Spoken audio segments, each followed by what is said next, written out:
I'm Gorilla Monsoon. And I'm thankful that I'm not. Oh, you just can't help yourself, can you, huh? I don't help anyone. Huh. Unless they've got the cash. Yeah, I'm going to help you out the door if you don't stop. If you can fit anyway, through folks, it. I'm going to knock you out. Excuse me, but, is anyone going to introduce me, bro? All right. And this is Vince Russo. I thought it was the mailman. Huh. Why don't you be serious? Smells like one. Well, what the frig, bro? All right, enough. Folks, coming up in just a short is a podcast hosted by two guys you've never heard of and probably never will. Monsoon knows a guy who knows a guy, if you know what I'm saying. I get it. Oh, will you stop?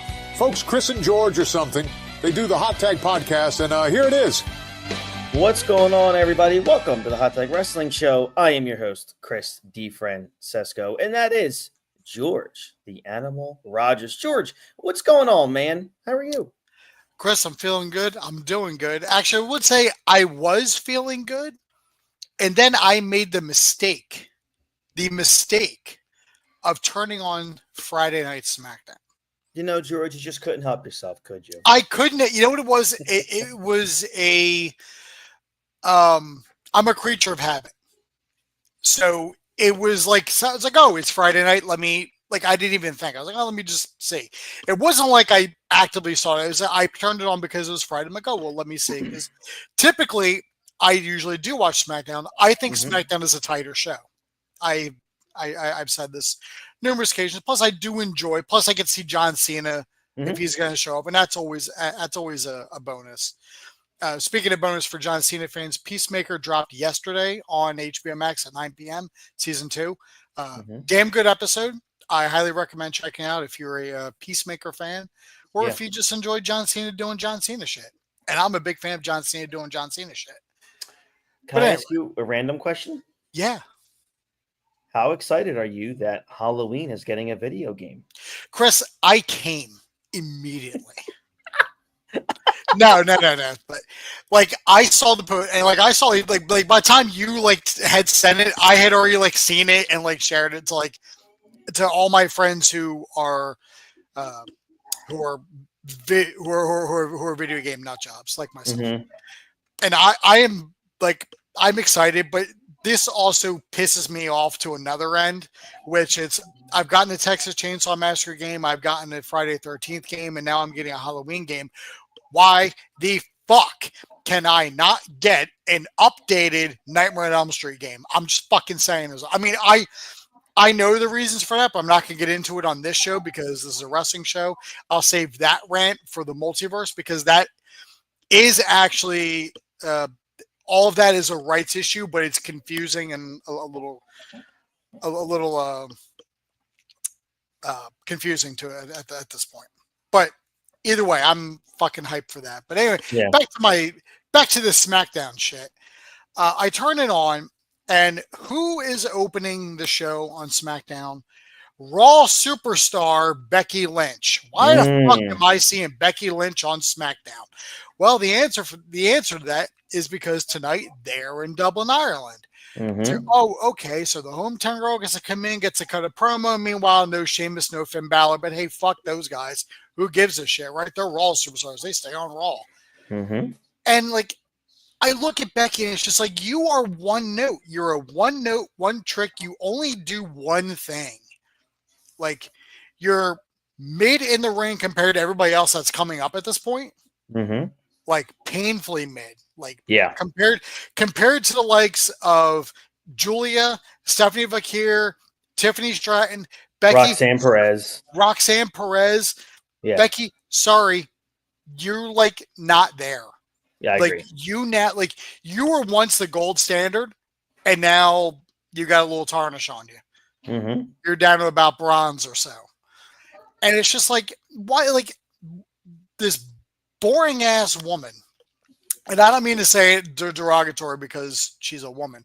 I'd say it if it's anybody who's boring as shit. I mean, that's why I'm not watching Raw right now because there's nobody on Raw right now that I feel like giving the attention to because I feel I do like CM Punk. I do like LA Knight, but I don't like them enough to where I want to subjugate myself through 2.5 hours of just matches with no stakes and no story.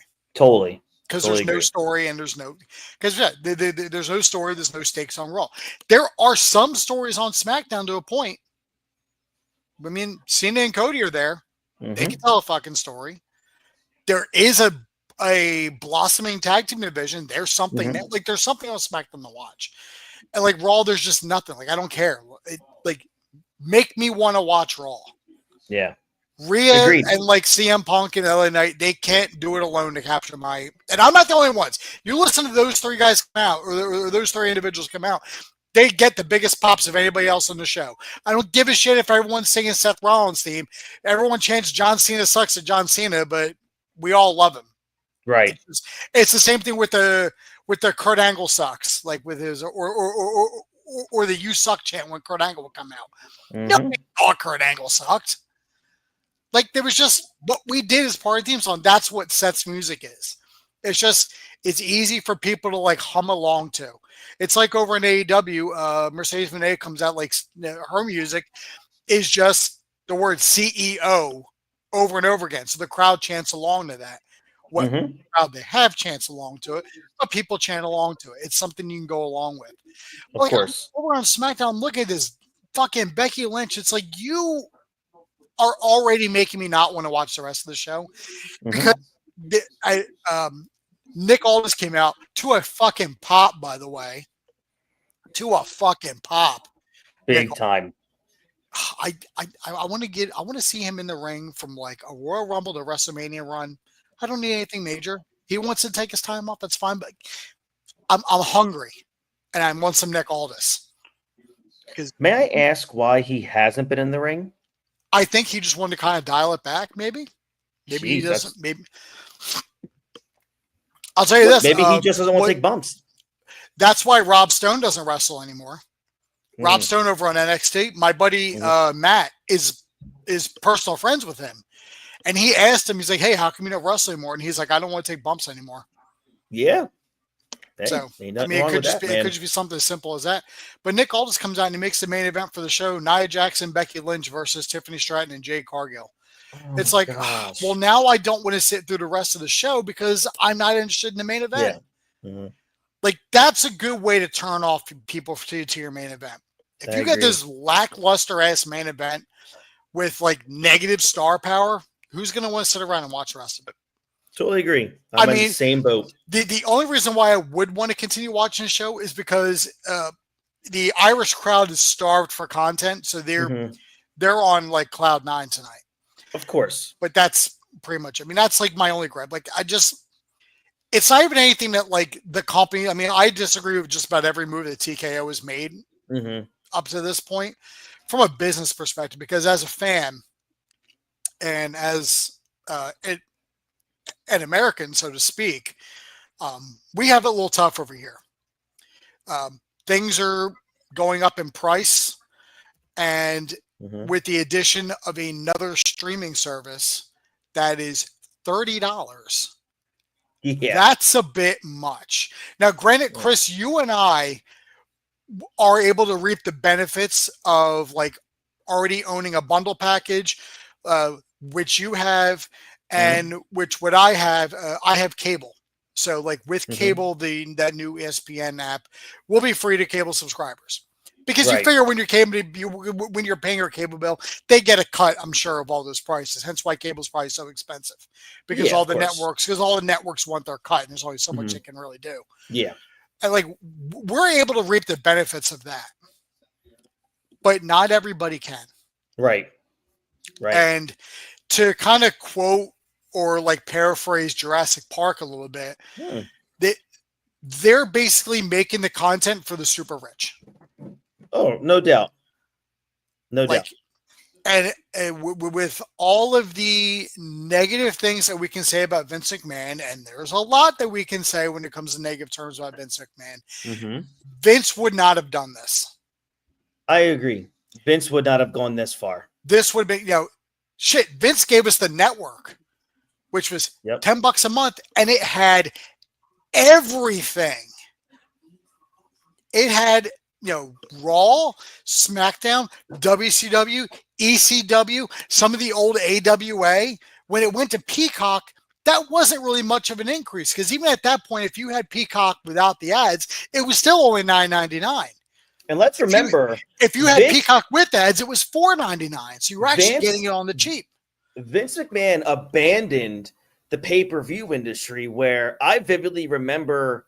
So let's see, WrestleMania 30 would have been the very first WWE Network WrestleMania. Yes. WrestleMania 29 was $69.95. So Vince McMahon abandoned the pay-per-view model, which he was pulling in $70 a pay-per-view for a model that was $9.99 at most.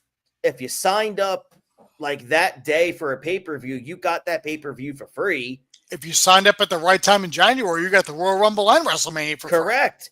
So Vince, there is no doubt in my mind that Vince McMahon would have done to the consumer what TKO and WWE have done to the consumer the last year or so. Figure, even if you figure like WrestleMania 29 was $60 a pay-per-view or $70 a pay-per-view, not all of that $70 was going to Vince McMahon. No, like because like the pay-per-view industry, because like the pay-per-view industry, they get their cut for the distribution rights. Yeah. With the network, Vince knew, at $9.99, everybody can afford this, which means I'm going to make extra money, and it's all profit for them because it's their content. They don't have to pay to anybody else. It's their network. It's their streaming service. So that was all profit to Vince. He's like, you know what? I'm getting extra profit here from the network. And the fans are happy because they now can watch anything from the past that they want.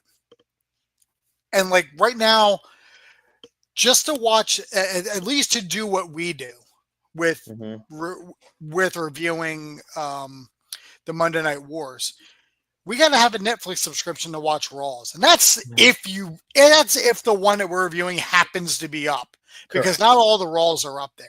So at that point, we then have to go to YouTube and kind of piecemeal things together, which is what I've been doing. I'm sure you're doing, and you have a lot from your memory as well. Yeah. To watch Nitro, we got to have Peacock. Yeah. So the two of us basically have to have two different streaming services just to do this podcast that we don't make money on. Yeah, you're welcome, everyone. Yeah, like it's it's kind of wild. Yeah. But you know, and I've been watching a lot of the A&E biographies because there's a channel on my Samsung TV. I mentioned this before. It's called Superstar Central, where they just air like the WWE shows that run A&E, like biography, like the Hidden Treasures, like Rivals, like stuff like that. And whenever they had Vince on and he's talking about a particular wrestler, he kind of glows a little bit. Like Vince liked the roster. Vince cared about people at a personal level. Like when Sean was going through all of his problems, Vince went to Sean's father. Yeah. The Colonel, as they called him. The Colonel. And to tell him that Sean has a drug problem. Yeah. And the Colonel didn't want to hear. I mean, obviously, but like, and then like when, like I was watching the Mick Foley one, and Vince talked about Mick Foley, and like he's glows when he talks about him. He's like, because I asked him, what makes Mick Foley so good, and he's like, and Vince just kind of says with like a smile, he's like, he's a Santa Claus, 365 days a year. He's just a likable person, like everyone. That's right. And like, I don't think if Nick Khan, and I don't mean this as a slight to Nick Khan, because I'm sure they do care to some extent about the roster. He wouldn't have that kind of reverence in his voice when he's talking about somebody he likes. I feel like to him, this is a business, and these are all just pieces I have. Agreed. That I can move around. These are all toys in my box, as we would say about Tony Khan. Yeah. Tony Khan cares about his wrestlers too. He does. He's just an idiot when it comes to when it just comes to everything else. But he does genuinely care about his wrestlers. And like Vince, and like I don't get that from Nick Khan.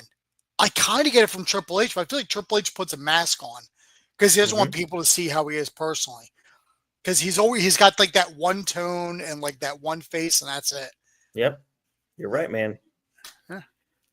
Well, all right. So with that being said, everyone. Did not mean to take all that time. No, it's all right. Oh, by the way, did you want to add, you said you had a question for me.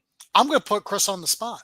Oh, okay. But it's not about current stuff, so you don't have to sweat a little bit. That's okay. That's all right. You get to put on your thinking cap a little bit. Oh, good. Now, what I did a few months ago, I broke down how I would do Bret Hart's debut into WCW. And with that booking, I kind of also booked the end of the NWO. Okay. I want to know how you would end the NWO.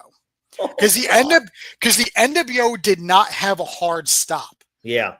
It wasn't like this is one final match where if you lose, the NWO has to disband. It petered out in like the most anticlimactic way possible by just kind of bleh. It was there and then it was gone. Like that was kind of it. And everyone was just kind of thrown into limbo. Would you have done a storyline building up to the NWO getting dissolved? Yes. And you know when I would have done that? It's a hypothetical. Obviously, you don't know. You're right, I don't. I probably would have done that for a Starrcade 97 because the buildup had been so much. I mean, the buildup, you're talking 15, 16 months in the making. Yeah. With WCWs going up against the NWO, can someone finally dethrone the NWO? Can WCW finally reign supreme? Right. And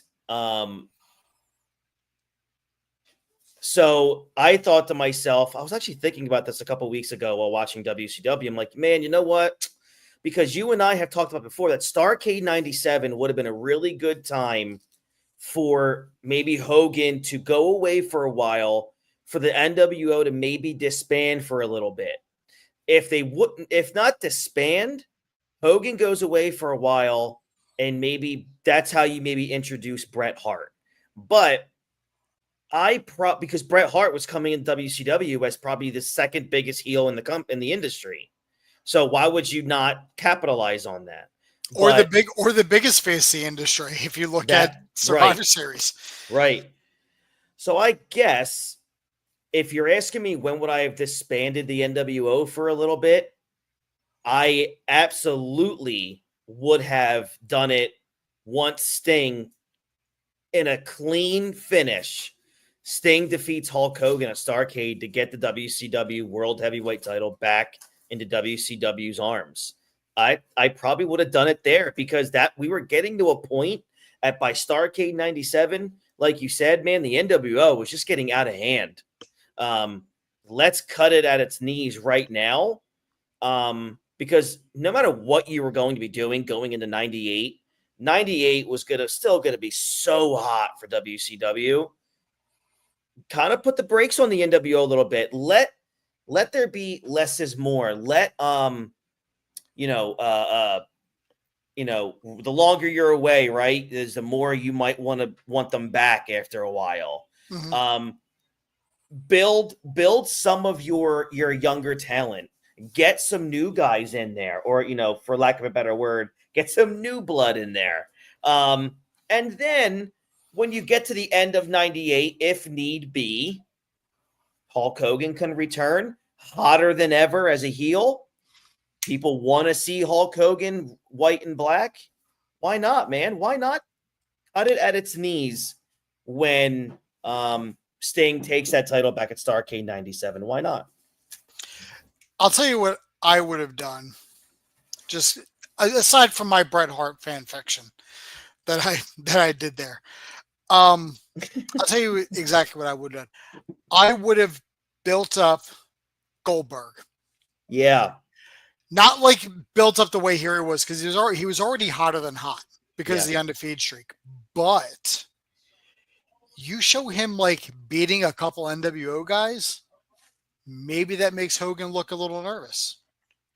Maybe he thinks, oh shit, like this is the guy that can stop. And then you have the WCW locker room band behind Goldberg. Good point, man. And you do at Bash of the Beach 1998 on pay-per-view builds up Hulk Hogan versus Hollywood Hogan versus Goldberg. If Goldberg wins, not only is he the World Heavyweight Champion, but the NWO permanently disbands. Or they disbands. I agree. That's a good one. And then you figure out Hogan's off TV for a little bit. When he comes back, boom, red and yellow, we're getting a pop at the end of 98 when you sorely need one. I agree. I mean, at this point, I know like Warrior's going to come in too. We got to deal with that shit eventually down the line. But I would have the NWO gone until about 2000. Wow, you're having them going for a while. But I don't have them return as the NWO 2000 Oh, okay. for obvious reasons. This is what I do. If you got Bishop Russo already coming in and they're going to build up like the New Blood, the Millionaires Club, you don't do the New Blood, the Millionaires Club. You have them go to the NWO to stop the New Blood. Mm-hmm. And then Hogan, Hall, Nash, Scotty Steiner, and I don't know, Buff. Like you get those 5 guys, that's your NWO. And then you have them go against New Blood, and then you have Eric Bischoff's loyalty being tested. Yeah. Where do you stand? Do you stand with Vince Russo in the New Blood, or do you stand with your creation, the thing that you created? Do you stand with them? Like, there would be compelling storylines in there. And in 2000, I mean, you had no chance anyway, but you would have had a fighting chance. For sure. Mm-hmm. That's a great, man. That's always one day. I think we're going to do some fantasy booking stuff, and look, this is something George and I have talked about before, where it's like, man, I think the answer to a lot of the problems of the end of the NWO and WCW late in 97 might be a good idea to get Hogan off the television for a little bit. As I was saying earlier, absence makes a heart grow fonder. And when it comes to Hogan, at that point, man, his matches were horrible. But still, the NWO was over like Rover. He was just the best heel in the industry at that point. But still, take him away for a little bit. What's wrong? Let's get him off TV for a while. I think that would have been a great move. And like I said, build up other talent. Build up, Bill Goldberg a little bit. Build up DDP even more. You want to build up this mid card that is trying to punch their way through to the main event scene. Correct. Yeah, totally agree. I mean, hell, you could have even built up Scott Hall. He could have had a title run for a bit.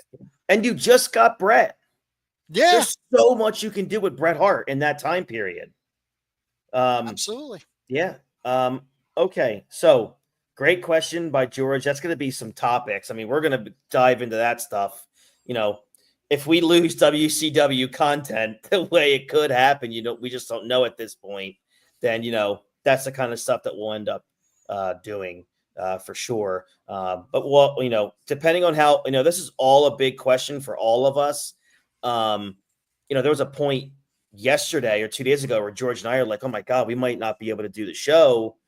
But then we found out that, if the way we have our cable bundles, we're fine with WWE programming and their library.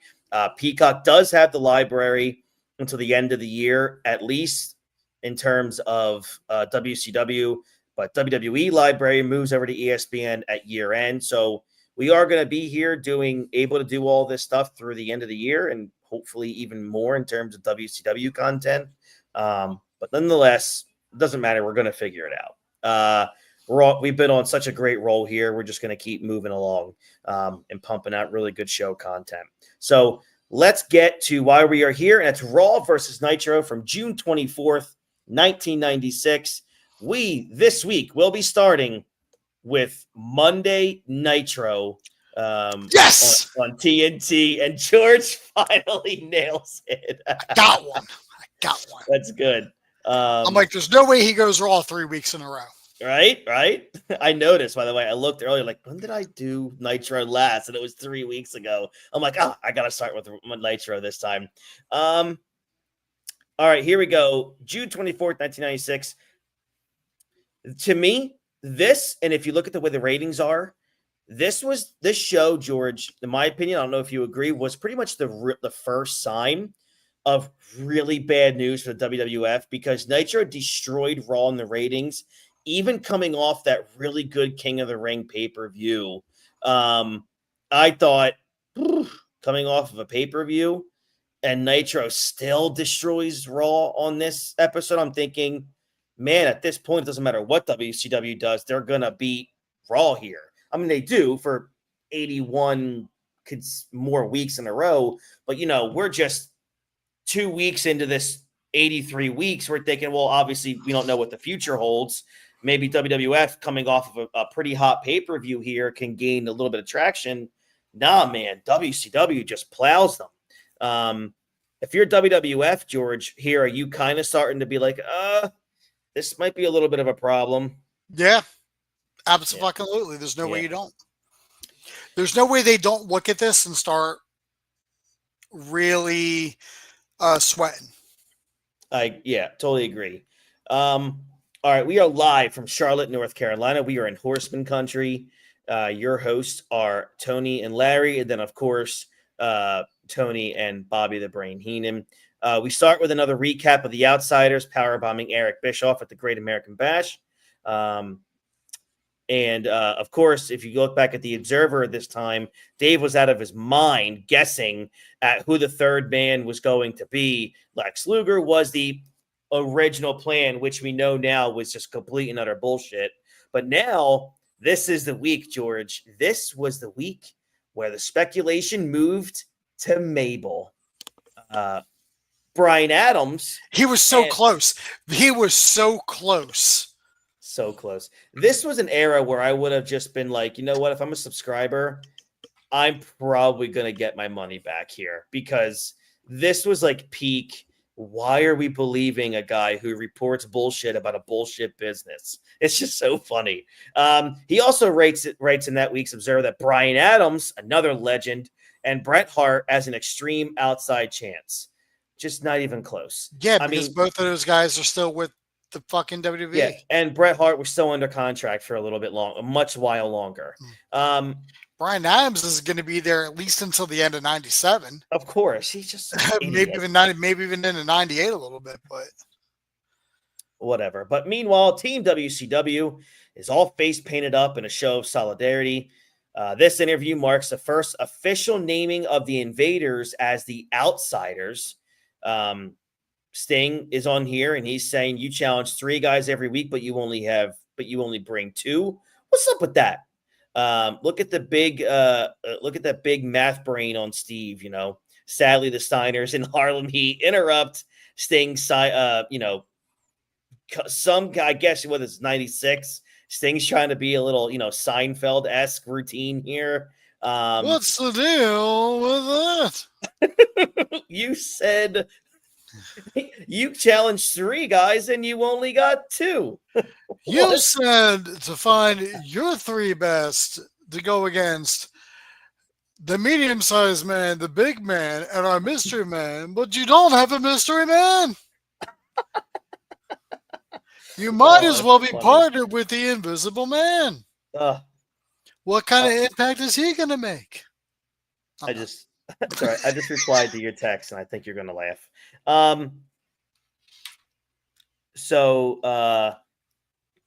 We get a 3-way main event here. it looks like Gangrel. We apparently have a 3-way main event coming up here tonight. But let's go on to the first match of the evening, which is Lord Steven Regal. Easy for me to say. Lord Steven Regal and Squire David Taylor versus the Public Enemy. I mean, this was a complete, as styles clash as you can get. This was just not for me, brother. Like, this was like, if I'm going to give it a star rating, I'm giving it like -2. And it's not Regal's fault or Dave Taylor, but workers like that do not belong in the ring with the Public Enemy. No. Fucking no. Yeah. Public Enemy only deserves to be in the ring with the fucking Nasty Boys, and even that's a stretch. Like, and I don't know how it was on yours, but like on mine, which I assume is probably the same because we watch them on the network. Mm-hmm. Like the Public Enemy comes out with dog collars. We have no fucking idea why. We just assume because they're crazy from Philly, and that's just what happens. But then there's like an inset promo, and I don't know about you, but there was no fucking volume on the promo. Nothing. There was nothing. There was just like he was talking.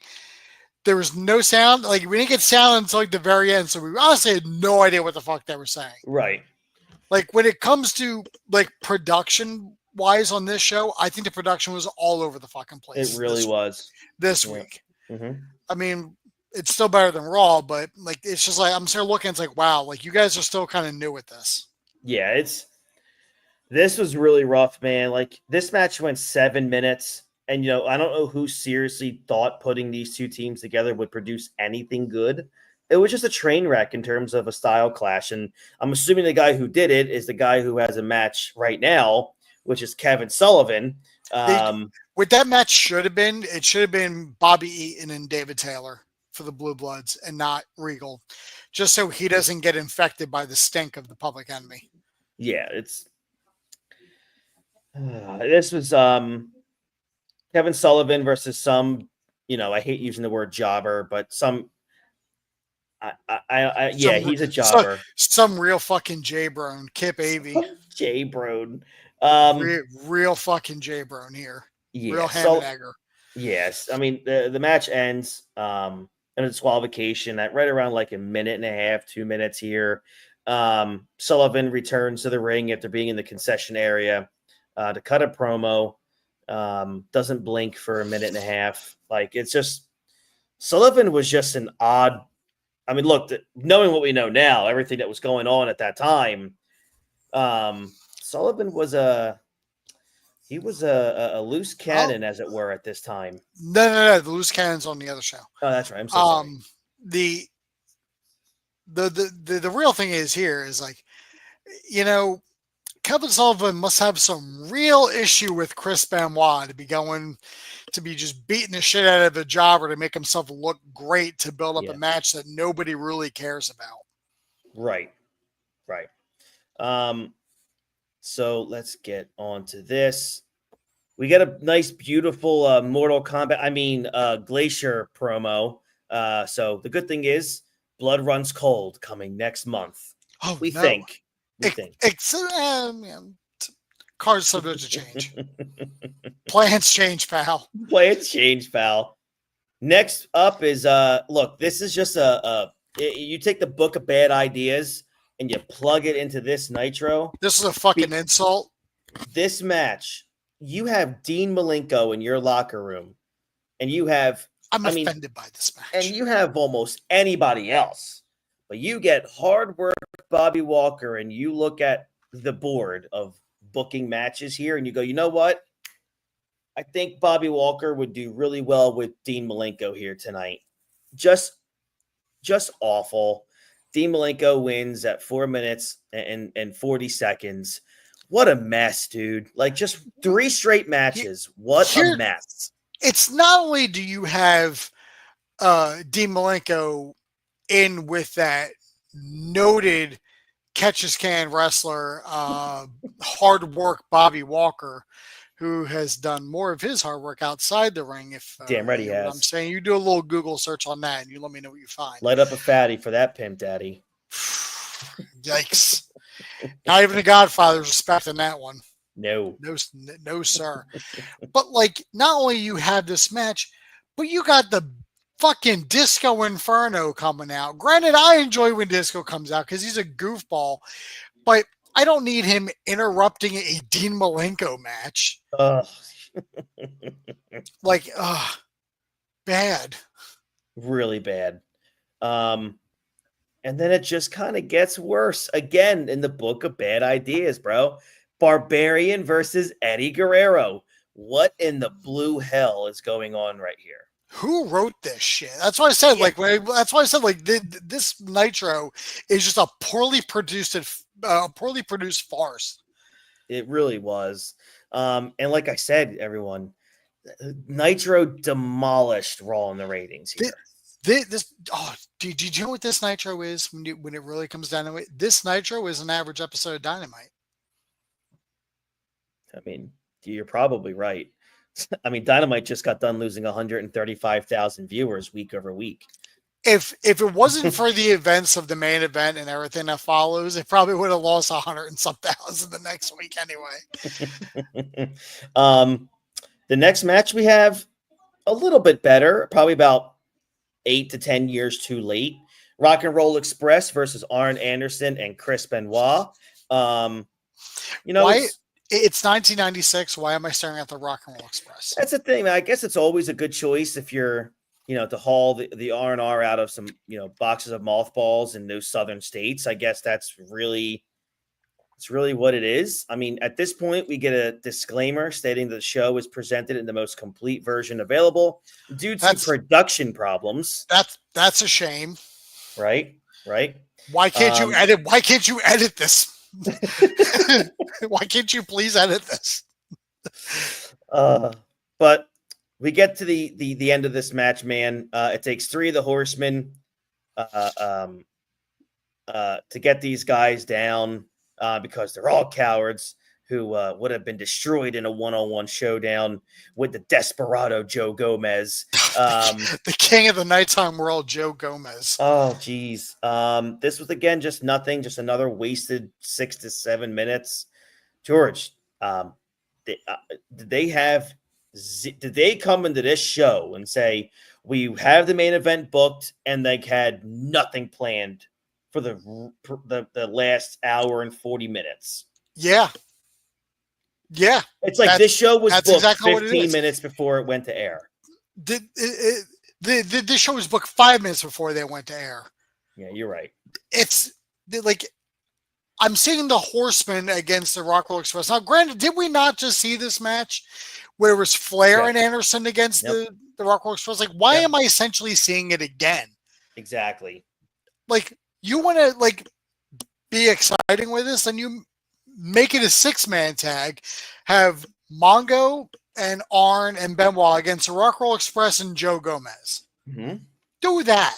Yeah. You're going to build McMichael against Gomez anyway at Bash to the Beach for some fucking reason. Mm-hmm. Do this. Build a little intrigue for that match. Why should I give a shit? Mm-hmm. It's like I say it's the same thing I say when it comes to Raw and SmackDown now. Why should I give a shit about this match? Tell me why. That's the best question. I mean, it really is. Speaking of which, this next match, why do I give a shit about this match? I mean, it's just so random. I mean, DDP versus Alex Wright. This goes just over 405. The only thing that matters to this entire crowd is when and how will a diamond cutter come into the picture. And it wasn't bad. Wright springboards right back with a missile drop kick later on in the match. Page bails. Wright follows with a dive. But he hits Page's knees on a splash in the ring. And then we get right to a diamond cutter finish at 4 minutes and 5 seconds. Look, Alex Wright, really good worker. DDP, obviously really just coming into his own at this point in 96 before taking the gigantic leap in 1997. Just this wasn't the time. This wasn't the right Alex Wright, and this wasn't the DDP. This is not what DDP needed at this time. Do you know what I would have done? I would have done DDP and the Barbarian, and then Eddie Guerrero and Alex Wright. That's what I would have done. That would have been perfect. And then DDP essentially just gets a squash victory over the Barbarian because who would give a shit? Ming's not out there, so he's fine. But Eddie Guerrero and Alex Wright, that's a show stealer. I agree. That is at minimum a 4-star match. At minimum. Just because of what those two guys can do. Agreed. Totally agree, bro. Meanwhile, this was all squash matches. This entire episode of Nitro was like 2 hours of squash matches and then the main event. Kevin Green is ready for Mongo and feels like the Panthers have a good shot this year. Well, I mean, the Florida Panthers did go to the Stanley Cup final that year, but they got murdered. But nonetheless, but the Carolina Panthers made it into the NFC Championship game where they lost to the title Packers. Game, right? Yeah, but they lost to the Packers. Yep. Because they beat the Cowboys and it was upset. Mm-hmm. Really sorry. Randy Savage versus get over yourself. I'm sorry, Randy Savage clown versus VK Wall Street. Oh, Jesus Christ! I mean, look, I understand. Why is this on free TV? I understand. This is a night of basically jobber matches, George. But why are they doing this to Randy Savage? Just why? Why did they do that outfit to Mike Rotunda? You're right. That was his VK Wall Street attire was trash. They should have just let him wrestle in the tie-in suspenders and shirt like when he was IRS. It still works. BK Wall Street, he would just be an investment banker. You could have him wrestle in a fucking suit. Agreed. I mean, boy, there was I'm just giving ideas here to 30 years to Kevin Sullivan from 30 years ago. That's right. And he's dead, so he won't hear you. I'm just saying he is. There was a point in this match where I did, it was kind of, good foreshadowing from, Tony Schiavone, who is one of the greatest of all time. He does say out loud here, pro wrestling and the face of pro wrestling will change on July 6, 1996 at the Bash at the Beach. And of course, in this case, he was 100% correct. But, he's saying these things because he's saying it to hype up the pay-per-view. He just happened to be right this time. Right. I mean, he's saying this, trying to get this pay-per-view over because we're reviewing this 30 years later. My man has to sit behind a desk live calling this shit show. So he's being a pro and doing whatever he can to promote and make money for the company in terms of pay-per-view. Sure. They don't even know Hogan's going to be part of this at this point. They don't know that till day of. And, later on in the match, Wall Street makes a little bit of a comeback. He goes up to the top rope, but lands on Savage's foot. Macho makes a comeback, goes up for the big elbow. Wall Street moves and bails, but Kevin Green is there to toss him back in, and we get an elbow drop finish at 4 minutes and 30 seconds. So at least we got to see the elbow drop, right? Main event time, finally, to get done this thing.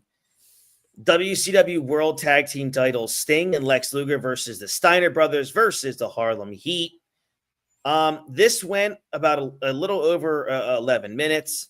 As we get later on in the match, Sting fighting as they all collide. Luger gets in and does the whole forearm. He goes crazy. The crowd's going bonkers. A power slam for Booker T here, but now the Outsiders head down to ringside, and literally 2 million cops storm the ring to head them off while one of the Harlem Heat roll up Lex Luger and pins him to win the titles at 11 minutes. The scene was just so chaotic that winning the winning pin wasn't even shown on TV until the replay, George. That just shows you that, one, the tag titles don't mean shit, and 3, all that matters is the Outsiders. Yeah, I mean, it's pretty telling the fact that, it's awesome that the Harlem Heat won the tag titles. That's great. I mean, I love Harlem Heat. The more I see of them, the better. But these titles, they get defended at Bash at the Beach, but not on pay-per-view, on the pre-show, on the main event. And then they lose them to the Steiners. So going into the following Nitro, we're going to have new tag team champions, and it's not the people that we just saw win the belts. Mm-hmm. And if you watch the pay-per-view and not main event before that, you have no idea that even happened. Right. Because they're not going to talk about it. But it's like I said, they just don't give a shit about these titles. No, they don't. No. And that's something you and I literally talk about, in Gorilla all the time. Mm-hmm. Pretty bad show, George. I mean, I will say Tony Schiavone did an amazing job throughout the night of hyping up the pay-per-view, really building the importance of each and every match that related to the show on this night. And, the ending with all the guards going for their guns while the Outsiders stared them down with baseball bats was kind of funny looking back now. It doesn't age well. But, it is the kind of anarchy that you just don't get on shows anymore. So it's I guess if you're looking for shocking television to end your show, that did a really good job, I think. Yeah. I mean, with intrigue like that, it builds for the pay-per-view. Yeah. And it makes you want to tune into Nitro the next week to see what's going to happen, to see the fallout. especially if you don't have the ways and means to watch the pay-per-view. Yep. And I will say, looking back, Nash beating the baseball bat off the ringside steps was a pretty cool sound effect of that era. And obviously, like, the only thing that I could think of that sounded better was, the bedpan on McMahon's head that we heard later on. But still, that was pretty. I mean, look, this is like we say, a BS business. And here we are thinking, these not real bats. And here he goes, man, dropping that bat and pounding it against the steel steps. And we're like, oh, there could be some cinema here if people start getting in there and swinging some bats. But then again, you got about 15 to 50 police officers with, guns. So it wouldn't have lasted too long. No, not too long. But again, we're moving towards this massive pay-per-view, and this is an awful show. But the commentary, they did their job on television to sell it. They did their part. They did what they were supposed to do. They did their part, yeah. All right, so let's move over to the competition, which is WWF Monday Night Raw. George, we're live. Get the fuck out of here. No, we're not. Dude, we are live. Stop talking from shit. Green Bay, Wisconsin. Oh, okay. By the way, I just want to say, is Brett Favre in attendance? I don't know. Then I don't give a shit. That's right. I don't give a shit. Let me just say that the best part of this Raw, other than the main event, was literally the beginning of the show, and I'm going to get into it. Your hosts are Vince McMahon and Jerry the King Lawler. The first match is Ahmed Johnson versus Hunter Hearst Helmsley. So Ahmed Johnson, he just overpowers Triple H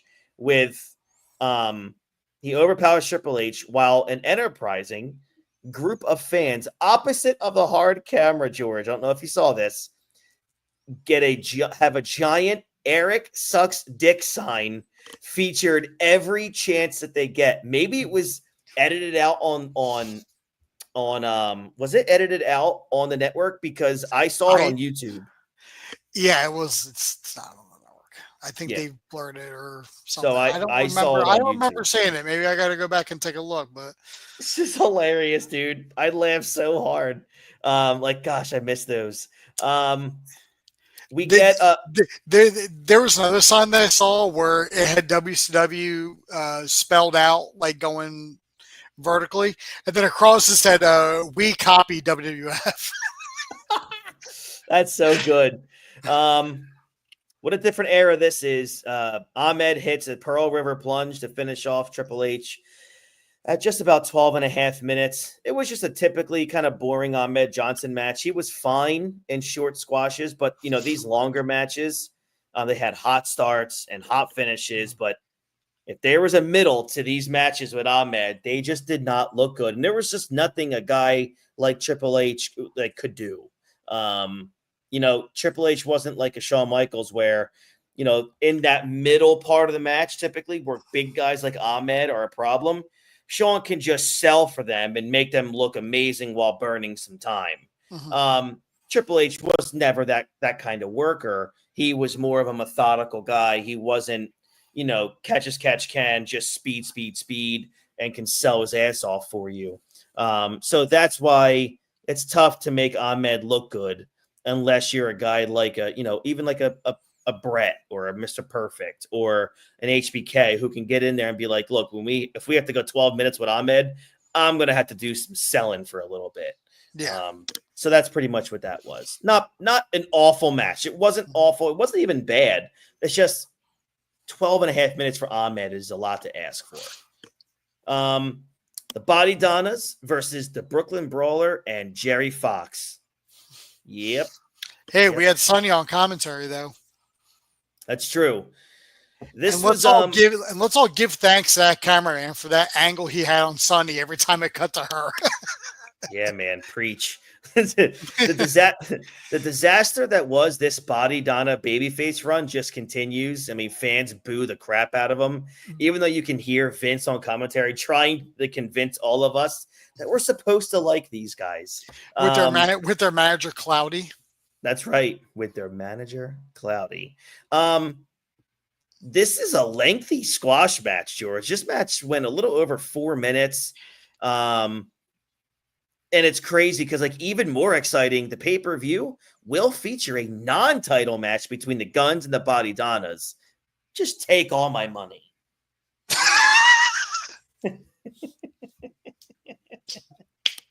Just take it all. Jerry Fox was never seen again. No, he was and not. Brooklyn Brawler, unfortunately, was. He was, yeah. Okay. Owen Hart, British Bulldog Invader versus Aldo Montoya, Savio Vega, and Barry Horowitz. Which one of these are not like the other? You know, Savio is pissed. Dude, Savio's like, what did I do so wrong? Barry's pissed too, but for other reasons. Oh, Barry. Oh, man. And, you know, they seriously couldn't figure out why Raw was destroying them in the ratings. Like, what? You mean Nitro? I'm sorry, Nitro was destroying them? My God. Later on in the match, a Bulldog power slam, then a sharpshooter from Owen gets the finish at 4 minutes and 20 seconds. Why was D.H. Smith out there with them? Bro, I have no clue.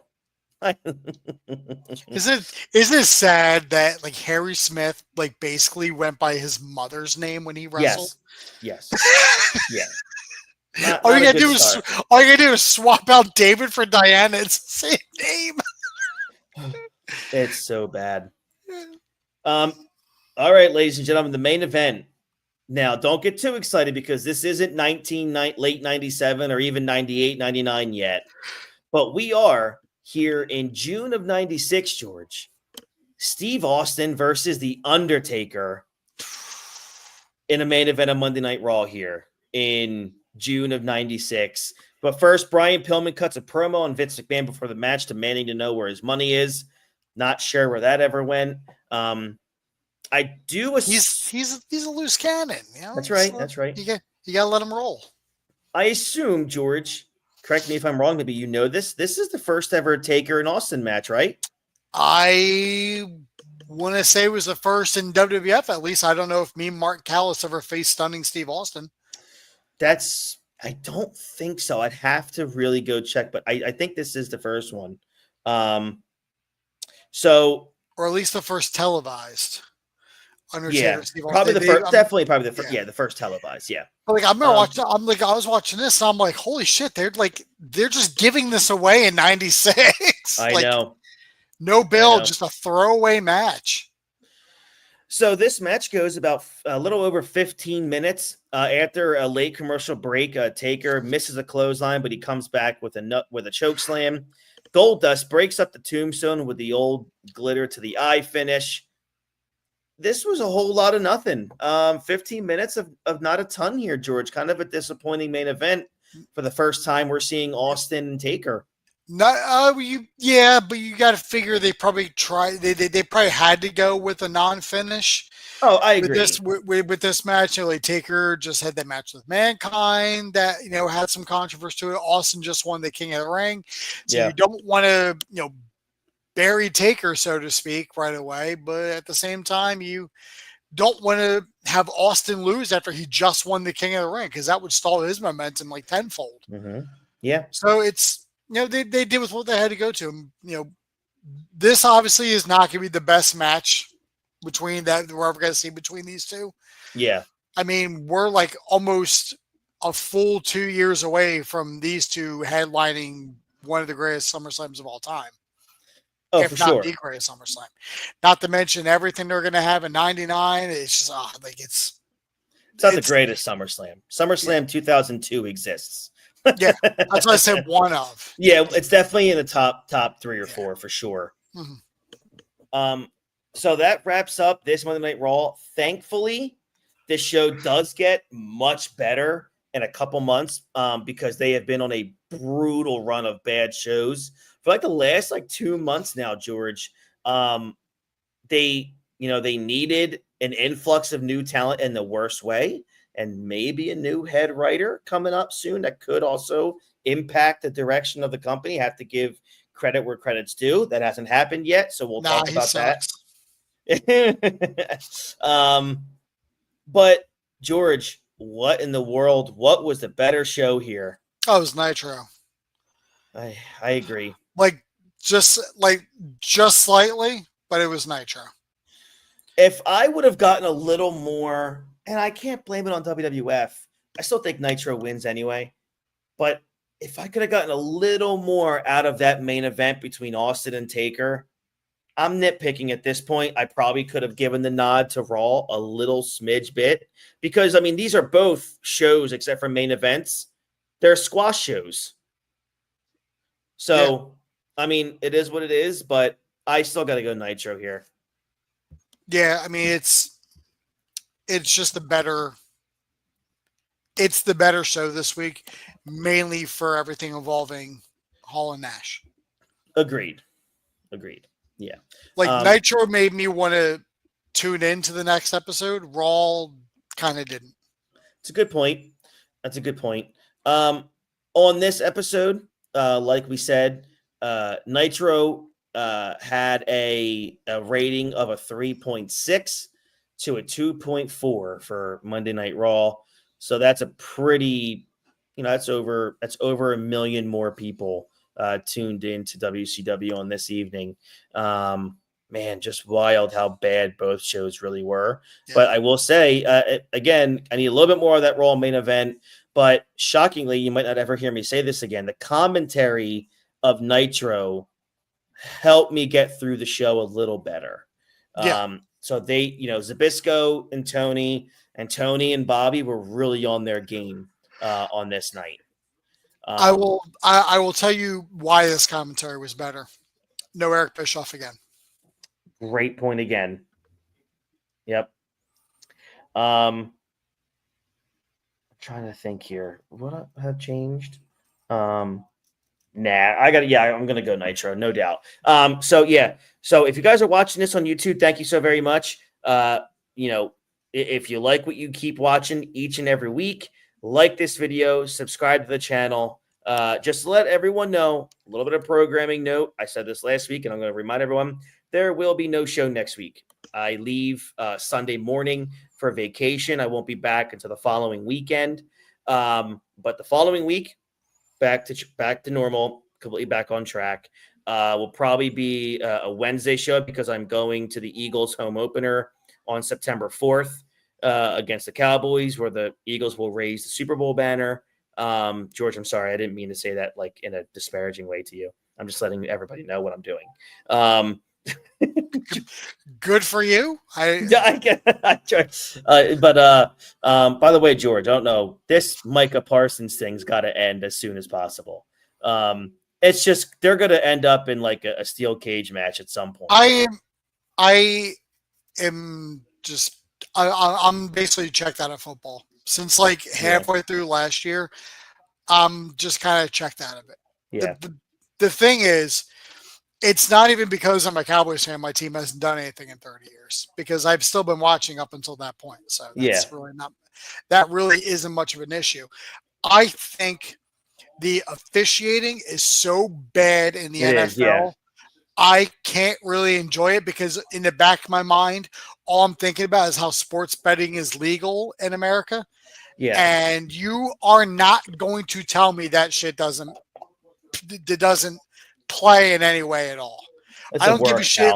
Like, I don't give a shit what they have to sign or what they can't do. Like, yeah. There's fucking ways around that shit. Yeah. Like, you can't tell me that sports betting isn't taking effect when you see a lot of these obvious calls that go missed or blatant non-calls that get called. It's all work, dude. It's like when you sent the thing with the with that umpire at like the Cubs game who was just like right down the middle of the plate and he calls it a ball. It's like, dude, you like, all right, check your wallet. Like, who do you got money on? Yep. Like, yep. I have a hard time taking sports seriously, which is why I enjoy my bullshit sport and the bullshit business. Like, you're right.